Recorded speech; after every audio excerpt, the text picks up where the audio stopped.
thank you guys for being here. Obviously, reflecting upon Saturday's win, obviously, wins are hard to come by, so we'll take it. But a lot to be taken from that game. I think with any given game, there's a handful of plays I think that determine the outcome. And you look at what occurred. Obviously, there's things we got to clean up: the missed field goal, the fumble, and the punt return. Those are inexcusable things that could be fixed offensively. It seemed like we weren't always in sync, and some drop passes and some things that we got to continue to clean up, which we will. And then you look at really they had the explosive pass play where Jordan Greer kind of gets beat back across his face on a post, and then he's actually able to chase it down and clip the wide receiver's ankles, and then fumbles out of the back of the end zone. The very next defensive series, Kobe Minor goes and gets that sack, forced fumble, where Chandler Martin recovers, and you sit there and look at the turn of events with some of that stuff, and it's kind of unique and be able to show our players, that was an effort play by Jordan Greer. Was he pleased with his technique and the execution initially? No. But the effort by him and the rest of those guys running through to finish that play makes all the difference, and then you kind of look and see how that played out, obviously, with the sack, forced fumble later in the game, or the very next series. So, look, when it's all said and done, we'll take the win, and it's good to be able to talk about things that get fixed in a win. The guys had the right mindset and approach yesterday. Obviously, moving into a bye week, if there is such a thing, we're still going to practice this week. We'll modify it. We're not going to go out there for the full time. We're going to modify it, and then the coaches will go on the road later in the week for recruiting. And then, turn it back around with a shorter week with us playing South Florida on a Friday on national television. We understand South Florida is a tremendous opponent. You put on the game from last year, and it's they've got the lead well into the third quarter, and then you watch them versus Alabama, and if you took the names off it, you couldn't tell which team was number one in the country, or number two in the country, because South Florida absolutely handled Alabama in a lot of ways, and it was a one-point game going into the fourth quarter. So they're going to present a lot of challenges. They play fast. They put up a lot of points, and obviously their defense is stepped up. And you watch that game versus Alabama versus Miami. Obviously, towards the end of the game, the score may not dictate exactly how the game went, but we're going to have to prepare for that and then get our bodies right and find ways to improve. Ryan, now your non-conference schedule is completely done after that. Is there I don't want to use refocus, but there's like a message to the team going into knowing that these conference games are what is going to determine your year? Yeah, we, as you know, Frank, we do truly talk 1 week at a time approach with our guys. But, we finished, I believe, undefeated in non-conference, which is great. You always want to do that, but the most important games are the conference ones. And I made mention, listen, guys, it's all conference games from here on out. They're you got to find a way to win them all, but obviously one at a time. And now you guys know now, hey, it's a refocus, and it comes at a good time, right? Like, okay, hey, now's a quote-unquote bye week, an idea to kind of not necessarily catch our breath, but refocus, sharpen those blinders, and figure out where we need to look. But I think our guys understand what's at stake every week, and we're excited, obviously, with going on the road versus a tough opponent on national television to start it off. And then looking at the MTSU film, what did you see? What did you like? What did you didn't like in terms of the offense? Yeah, I thought we did some things right. We kind of take what they gave us, right, and then. What I didn't like, and I think, I was sitting there thinking about Jonah's question when he asked about, okay, hey, we're not scoring as much.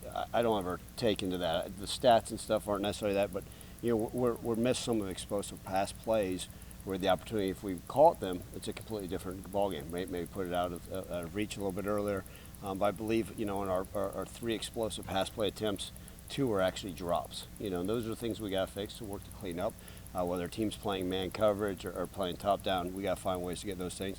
And then there's some run game stuff that, even though we were productive by numbers in the run game, there's still some holes we could have hit and some different things, and continue to find and be productive. And that's with everybody, right? It starts obviously with the play calls. And then it goes, the quarterback's got to continue to improve and be better. But that's every position on offense. And that's kind of the nice thing is, to a T, I ask the team every week in the locker room who can improve, and they all do. But the offense, watched that film and said, okay, there's a lot of things that need to be worked on. And sometimes it may be left guard. Hey, is it my fundamental stepping with this foot? And so that's one of the things this week I've challenged them. Okay, what's the one skill set you need to work on as an individual? And then position coaches, what's that, your position group, something that's, kind of reared its ugly head that continues to show up on game film. Let's find a way to fix it in practice. And then collectively as a team, what can we continue to work on?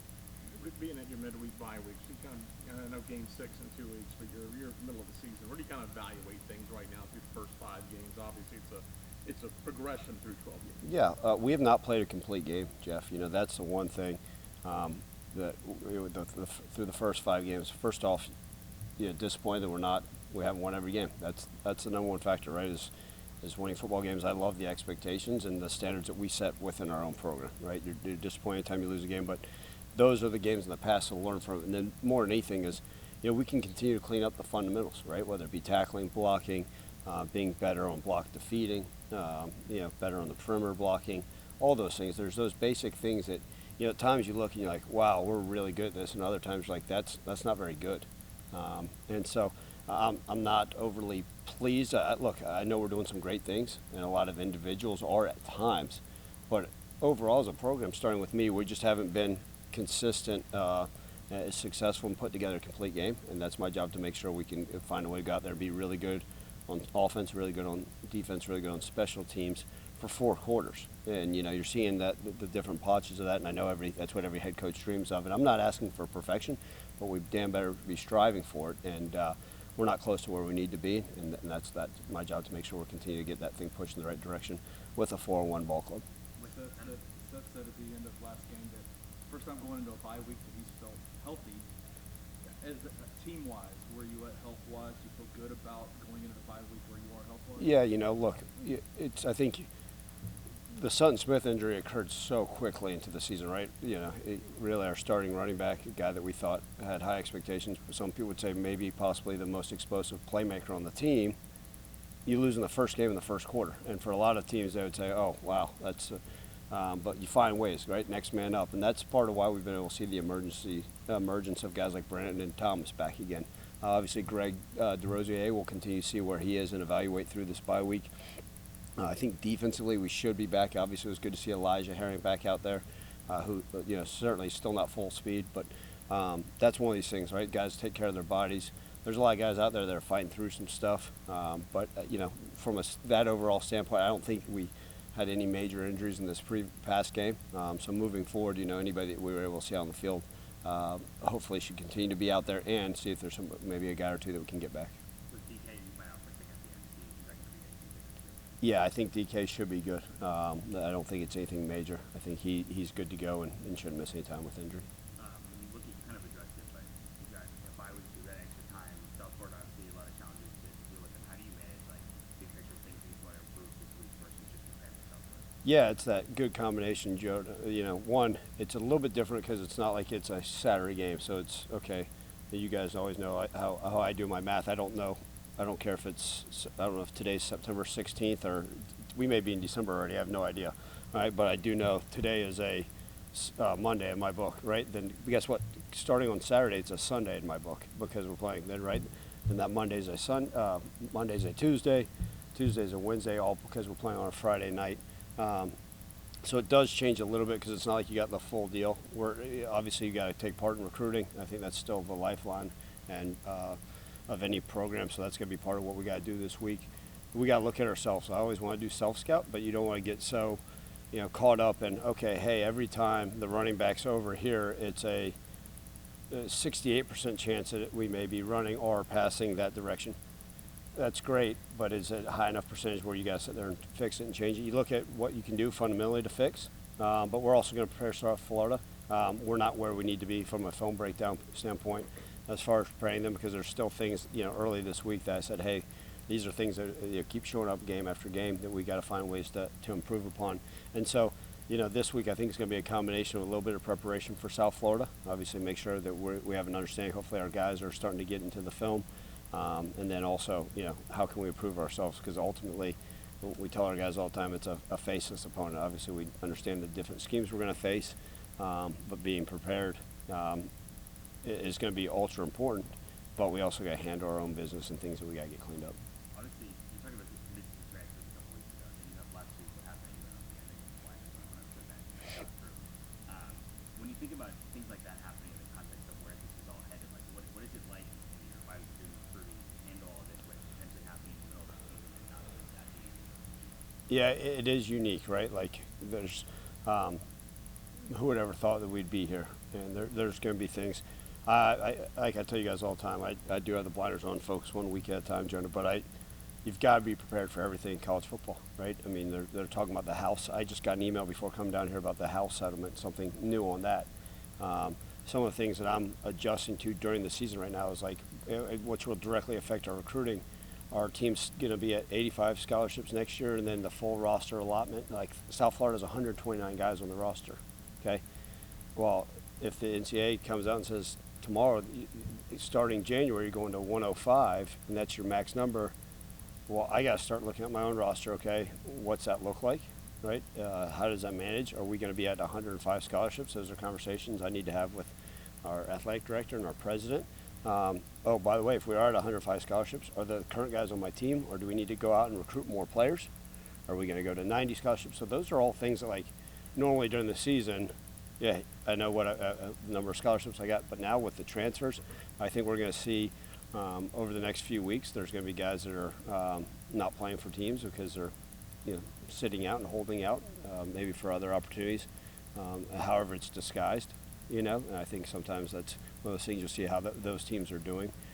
We talked about the opt-outs from bowl games, all those things, and I think every college coach knows that's going to continue to happen sooner and sooner within the season.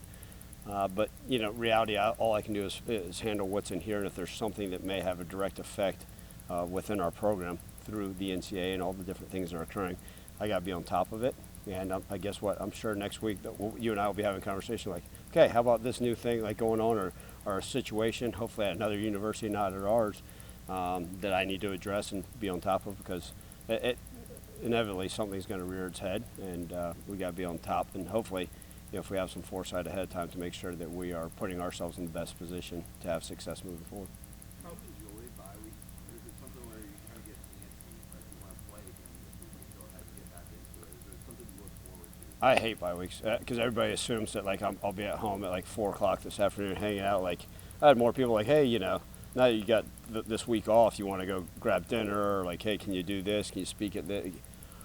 We're actually busier, so like everybody's point, which is a great thing, but we still have practice tomorrow. We still have practice on Wednesday. Actually going to be on the road recruiting Wednesday after practice, Thursday, Friday. I think I fly back Saturday morning. Oh, by the way, recruits practice on Saturday, and you still got a game plan for South Florida. So it's actually, because it's not, for lack of a better term, it's just not as structured as you would normally think, because all these other things going on, it's harder to get into the flow, and you're actually busier than you would normally. And everybody says, well, you always got to be busy during the week. Absolutely. But at least most of the time, I know, like at 6:30 on a Thursday night, like that's my one night off. Like I actually will be home, which is a unique deal. But long-winded answer to your question, do I like bye weeks? Hell no. But they're great for the players. Hopefully we can get our guys refreshed and all that. But I think you talk to our coaching staff, man, can we just play them this Friday or this Saturday and move on? And because you love the game of football, and I love the preparation. I love practice. I love being around our guys. I love watching film. And look, I enjoy recruiting. It's a chance to showcase our program. But man, there's nothing better than actual game day. I think that's, I don't, as much as I love college football and that, I don't coach for spring practice number 12. I coach for Saturdays, or Friday nights in this circumstance. And I think we all feel the same. Ryan, going back to the roster maxes and minimums, how much time do you have to make sure that the players are staying up on this? Because this obviously, impacts opportunities that may or may not be there. Just how much time do you have to make sure that they know what's kind of going on in that realm? Yeah, I want to educate our players. I want to be truthful with them. Sometimes we'll even say, okay, hey, these 5 players transfer out of the program. You guys don't realize how much playing their time they're getting at their, sometimes it's good and bad, right? But you got to constantly educate them on stuff. I've also have talked to some of our guys when maybe they're not doing or performing or working as hard or straining like we need them to at practice. That there's a reminder that currently I have 127 guys on our roster, and if the NCAA makes me cut 22 players, we've now decided to make this a business, and it's not necessarily my decision.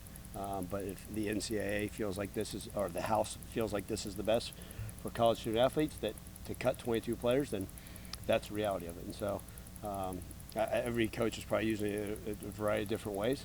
But we educate them as best as we can in everything. Again, we're still not even sure on that. We were on a head coaches calling our conference talking about that, and it's still not set in stone. And I don't understand. It's no different than the coach-to-player communication, the tablets. Like, I don't like things that are just thrown last minute saying, hey, here's what we're going to do. Or you have an idea about it, and it's wavering. Okay, it's not going to happen. Or, wavering, it is going to happen. Well, gosh darn, I mean, you can prepare all you want, but am I doing myself justice by spending 60 hours during the season roster management for something that may never occur? And I don't want to chase ghosts, so you guys have heard me use that term, but the more we can educate our players, the better off. But until something is set in stone, sometimes it's like, man, do you want to even run down that rabbit hole if it may not occur?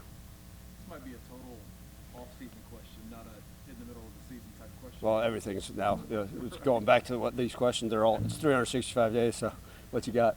Just with the UNLV situation with the NIL program and kind of the way that the NCAA is now asking the House to get involved, the government to get involved in that kind of stuff, what do you think is there a role, like, does the NCAA need to do more there, or is it a congressional thing? Yeah, that's a great question.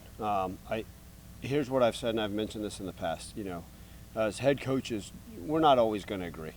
But I think what's happened is sometimes we poll 130 head coaches, or we'll have these head coaches meetings, or we'll, at the AFCA, right, we'll come up with, hey, here's what we feel is best. And generally it's looked at with a blind eye. And we're actually told multiple times by members of the Football Oversight Committee, we've been told by members of that nobody's going to feel sorry or care what the head coaches think. And so at some point, it does me no good to sit here and say, is it House settlement? Who should get involved? Do we need to make Nick Saban the czar of college football so he can right this ship? I believe that you talk to anybody that's deep in the weeds of college football and tell you it's not an exact science. It's not perfect right now. There's a lot of things that probably aren't in the best interest of the student athletes, in our opinions, because I think sometimes we do things that everybody feels like, oh, this is great for college football. And 26 years of coaching, I'm not sure if some of the stuff that's occurring really is. But that's just one man's opinion. But it seems like a lot of the coaches, that have been around for a while, is sharing a similar opinion on things. And whoever needs to get involved, whether it's the House, whether it's Congress, whether whoever, right, NCAA. I'd like to be, okay, this is what we're doing, and can we stick with this for a couple years more than anything? That's, I think, all we want is some stability and understanding what it is, because that has not occurred, and part of that, the changes that have occurred in college football, even since I've been a head coach, right, from COVID to NIL to opt-outs to transfer portal, I mean, all these things, it's just ever-changing. The calendar, we've not been able to use one single calendar that's looked the same year in, year out, and as a head coach, you want to be organized. So, again, another long-winded answer to your question, I don't know. And that's one of those things I hate to say I don't know, but reality, I'd like to find some, steady stream to things and see where it all lands. And hopefully whoever's getting involved can bring that to fruition, but we'll see. Speaking of involvement, do you think that there needs to be some kind of raising of standard of the player agents that are involved, that are playing a role in who's speaking into these decisions made by players?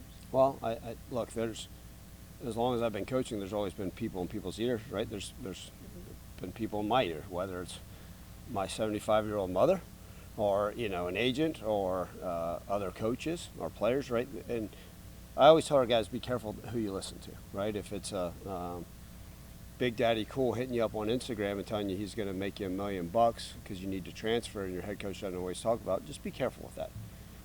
Because I'm always going to try to steer our guys in the right direction. And, someone shared a blurb with me about Nick Saban saying that there's a lot of people that are getting in these young men's lives that may not have their best interest of them at heart. Now, is there a way to regulate it? I don't know all that. I want the players to be able to maximize what they can, certainly. And like I've said a long time, I mean, I want our players to get paid as much money as they can. And whatever they can and whatever they deserve, I'm all for. I believe in that, and I believe in our young men being able to maximize their earning potential. But I do believe there's probably people out there that may not have their best interests at heart, but that's always how it's been. I mean, even 15 years ago, it may have been Uncle Tommy that was with his hand out saying, hey, you know, this is what you need to give me, or this is what you need to do. We've had multiple kids that say, hey, you know, my dad told me I need to do this because this is going to help my draft status. So be it. So there's always going to be those uncontrollables. Is there going to be a regulation to what the agency stuff looks like? I don't know. Again, that's probably going to come down to the NCAA and congressional help, but we'll see. My last question on this topic: do you feel like that the way that things are moving in the NIL space in college athletics, has it created? You've been in coaching for a very long time. Do you feel like there's been a shift in maybe the relationship between player and coach away from what it used to be to more of a almost, and it might be a bad word, but an adversarial type? Yeah, so I look, you know, coaching Division III football, right? Almost what you'd always say the purest form of college athletics, and I've coached at every level. I still believe, and this is not to avoid the question, that it's still got to be relationship based, right? I go back and think about the relationships that I've had with a lot of our guys, right? Whether it's the Seth Hinnigans, the Rock Taylors, even a guy that's only been in our program for a couple of years, Chandler Martins, and I still believe that, you know, when push comes to shove, when we're going to have those conversations, it's a guy that they've trusted and instilled a love in one another, that, you know, and a trust in that bond. But I do believe that there's some of this stuff that, you know, people say it's become more transitional and transactional, right? Because there are people that, you know, recruit and say, hey, what are you going to pay me? And that's the very first question, not what's the education about, what are the facilities like, what's your culture like, and that's part of it. You know, and everybody says we're more and more like the NFL. Well, the NFL is contract based. It's not, you know, there's free agency, but it's within certain parameters. College football it's free agency every 6 months with no salary cap. So certainly there's going to be unique relationships. Some guys, I've heard players even refer to themselves, hey, you know, we're just here for 6 months to play football and get paid. I don't want that to be like that in our program. I want them to be a part of the culture that we're helping build and create. And I think part of that's, you know, who we recruit and being careful of that. I've heard a lot of coaches say, I made a mistake. I just paid a bunch of money to a bunch of guys and they don't fit well in our locker room. Well, to me, if I'm going to bring anybody part of this family into this locker room, I got to make sure it's the right fit. And are we going to be perfect on every single one? No. I mean, there's high school kids that I've known for years, and you miss one, maybe from a talent standpoint, maybe from a character standpoint, but that's our job to continue that evaluation. But as far as, you know, as long as I'm the head coach here, it's still going to be relationship based and hopefully in the right manner. I can't promise you that every program's doing that, and some of them are harder and harder to build. You know, when you're dealing with a guy that may be on his fourth or fifth college, sometimes you know exactly what you're getting and the reason why they're joining your program. So that's really a player by player deal, but we're going to continue to pour into our guys, like I tell our staff all the time, and love them and coach them and develop them in all facets of their life. One more football question, to bring it back a little bit. Good. Okay. No, you want to talk about South Florida's defensive line? Taj has played a pretty significant role, especially in the last week. What's impressed you about him, and especially the way he's played the last week? You know, Taj plays physical. He's a downhill guy. In fact, he'll be the first to tell you sometimes he's so antsy to come down, make a play on the run. You know, he got hit with a glance, a bang 8 post over his head because he got so caught up in the RPO. But he loves football, and that's one of those things. The dude watches a ton of film.